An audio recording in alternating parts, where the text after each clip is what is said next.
Welcome, grade 10. I'm going to revise some trig graphs.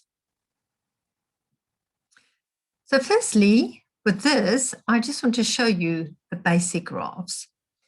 And please memorize the three types of graphs that we are going to work with this year.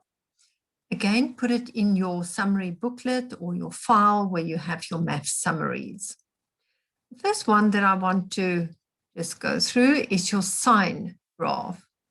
The sine graph. So with a sine graph, it goes up, down, and up. So it starts at 0, it turns at 90, it cuts there at 180, turns at 270, and ends there at 360. And the same if you go to the left side. So this then will just be negative 90, negative 270, and negative 360.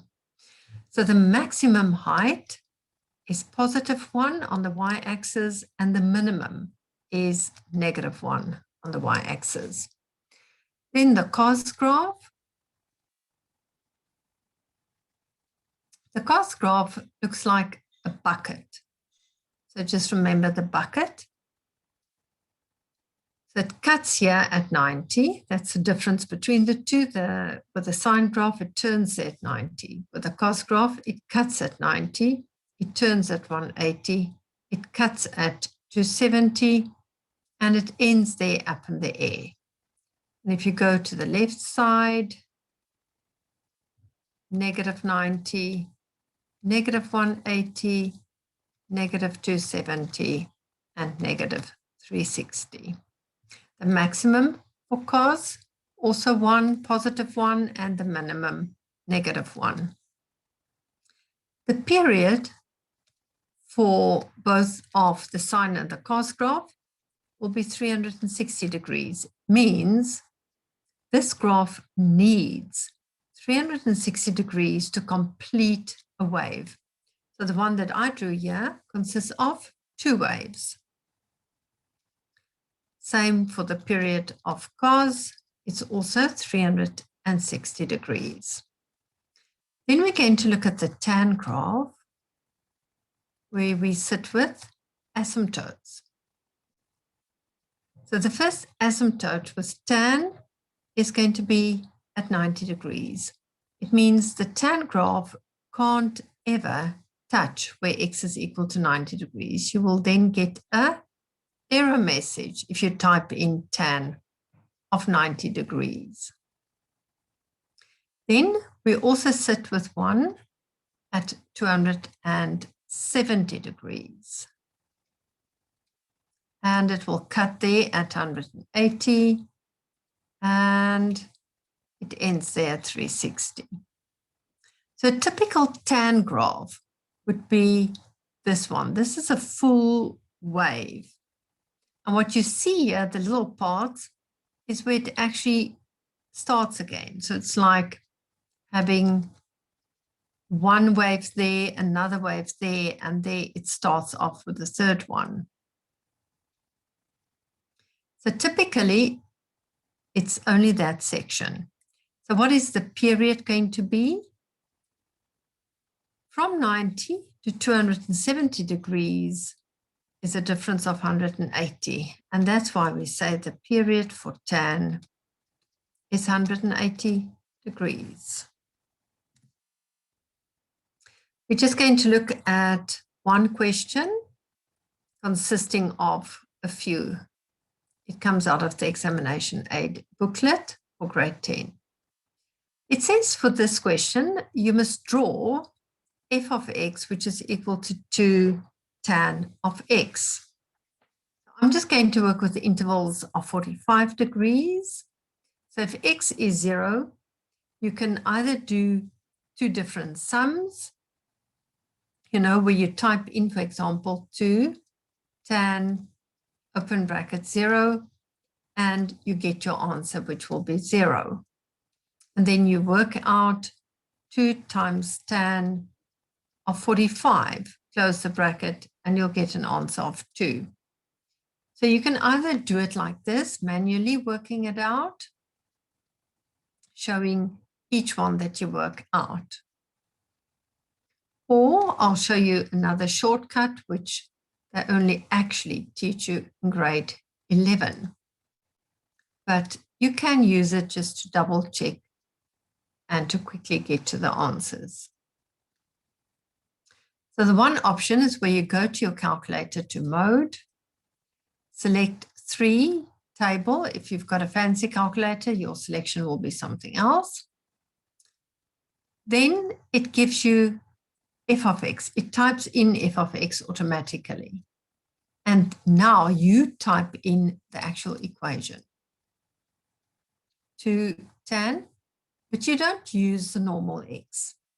In order to work with x, you have to type in alpha. So it activates on the Casio like the red button, alpha x, and that x will be above this closed bracket.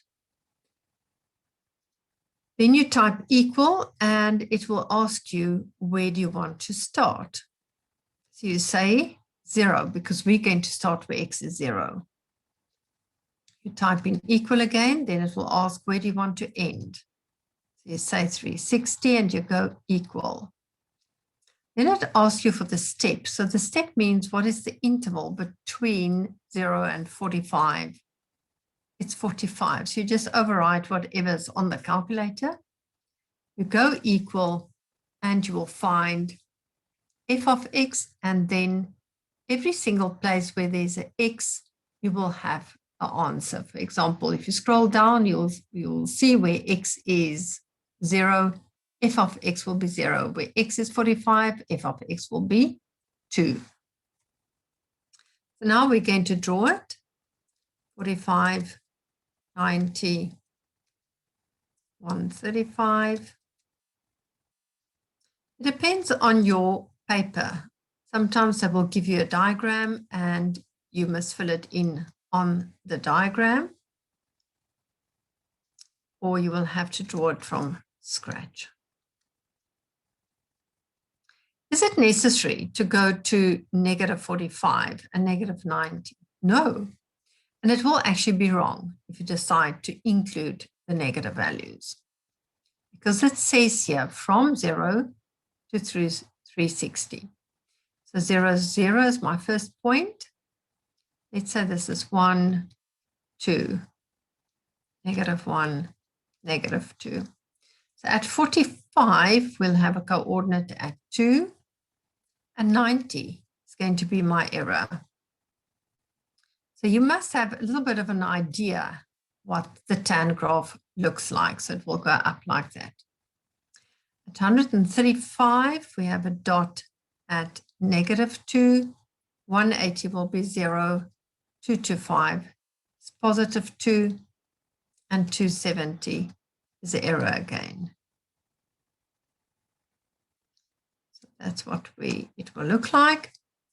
And then at 315, a dot at negative 2 will be an arrow. There you are.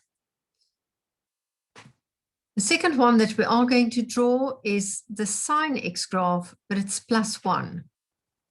So if you think of your normal sine graph, which will start there at 0, it will turn at 90, and it has a maximum value of +1. Cuts there at 180, turns it to 70, cuts there at 60, and it will have a minimum at -1. So if it's +1, then what does it mean? It means that the sine graph translates means it shifted. So it translated 1 unit up. So roughly, it's going to look like this. So each dot is going to go 1 unit up. That one will cut there and that. So this is what it's going to look like. Let's double check.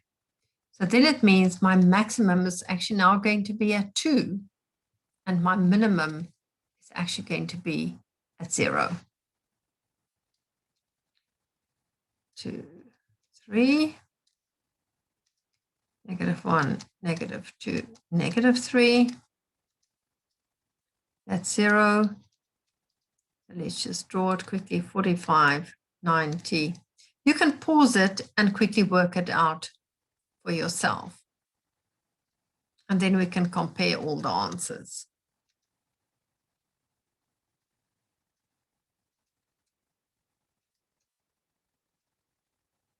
So either again, you work out each one manually, or you pop it into the calculator where you will go mode 3 table fx, then you type in sine alpha x, and then you must say +1. Same thing again, equals. So it will ask you where you want to start. So you start at 0, you end at 360, and the step is 45. You must type in equal every single time. If you do that, you should get the following values. At 0 degrees, the answer should be 1. So this is on the x-axis, and this would be all your degrees. Then at 45, you should get 1,7. 90 will be 2, 1,7. This one is 1, 0,29, 0, 0,29, and 1. So let's plot it. So where x is 0 degrees, the y value will be 1. Can you compare there? At 45, it's 1,7. 90 degrees, it will be 2. 135, it's back to 1,7. 180 will be 1. 2,25 will be 0,2. So 0,2 is just above x-axis. 270, it will be 0. 315 is again there at 0,29. And at 360, it's going to be 1. See, so if you compare it with what I drew there, it sort of makes sense, doesn't it? Oh, that's not 180, that one is 270 there. There's 180 where it cuts. Right, I hope you understand it so far. Now let's look at the questions. It says here, what is the period for 2 tan of x? So the period means how many degrees. It doesn't ask us for the domain.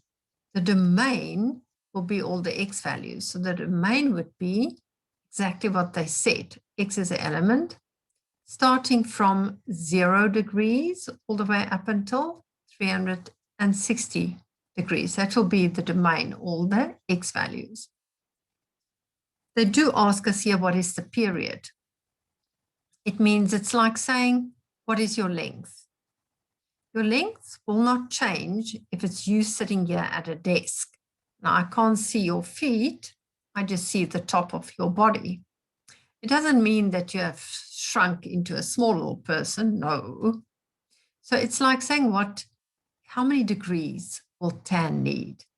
So the period is still 180 degrees. What is the amplitude of g of x? The amplitude is the width of the wave. So with the amplitude, it's not going to change to 2 suddenly. This +1 just means that it shifted 1 unit up. It's not going to have anything to do with our amplitude.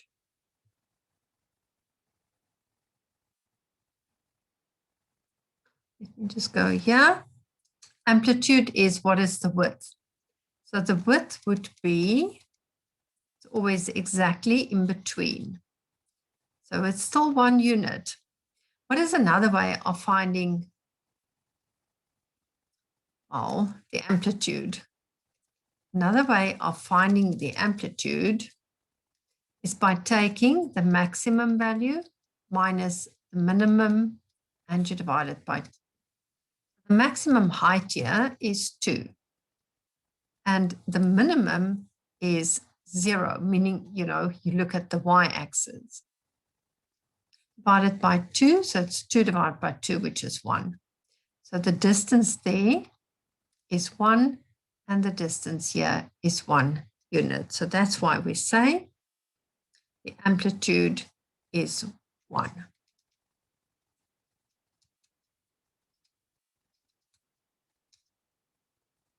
The last question here, where it says determine the range. So don't get confused. The domain will be all the x values. I always tell my pupils, think of your alphabet.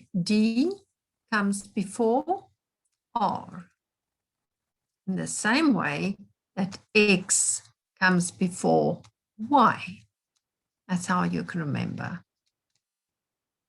So they are asking us for the range, you see, so it's very important to make use of this association so that you don't forget in the exam. So the Y values for the GX graph. So the Y values for sine. This is the y-axis, so the y values means the highest y value there is going to be 2, and the lowest y value is going to be 0. So we're going to say y is the element. The lowest, you always work from the bottom up, for the range. And for the domain, when you interpret, you always work from the left to the right. So the lowest value here will be 0, where y is 0. And the highest value will be where y is 2. So you will just say y is the element from 0, and it's not 0 degrees because we're looking at the value on the y-axis. So that's not degrees, it's just the number from 0 to 2. Right. Thanks for watching this recording.